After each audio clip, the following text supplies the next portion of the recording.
Look, I would just echo what Leah said. You're only hearing one side of the story here. I was asked on MSNBC, I think last night or the night before, was President Trump genuinely concerned about corruption in Ukraine? Of course he was. They said, do you have examples of his concern about corruption elsewhere around the world? Of course we do. Everyone in the country can see that. He's been talking about it as a central theme of his campaign before he was president.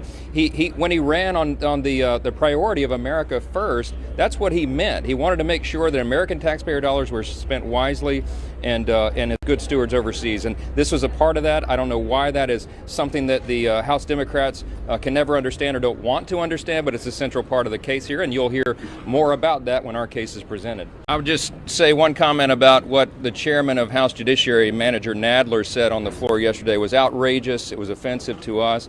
He effectively accused the Republican senators of being engaged in some sort of cover-up. It really was astonishing for him to say that on the floor of the Senate. I think that's why Chief Justice spoke up. He's normally very stoic, as you all know, Chief Justice Roberts, and he stepped in and corrected that and reminded them of the decorum that's necessary and the level of respect that's necessary. I think that went the wrong way. And from our perspective, as long as these managers continue to put on this case, I think it's counterproductive. I think they're losing support rather than gaining it.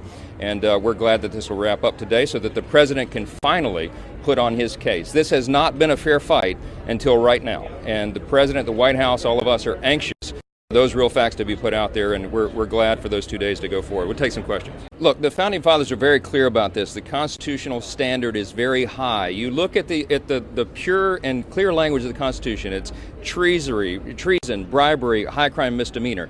When you look at the evidence of all that, and this is what Professor Dershowitz is going to explain to the Senate when he gets his chance, probably on Saturday, the background of this is that the infraction had to be so great, on par with treason or bribery, that would be the threshold. So the job right now in our constitutional structure for these members of this U.S. Senate is to determine whether these two articles are valid, whether they're credible, whether they actually have a case for impeachment, and they do not. And that's what the case is going to explain to the Senate. I think they're going to see it very clearly.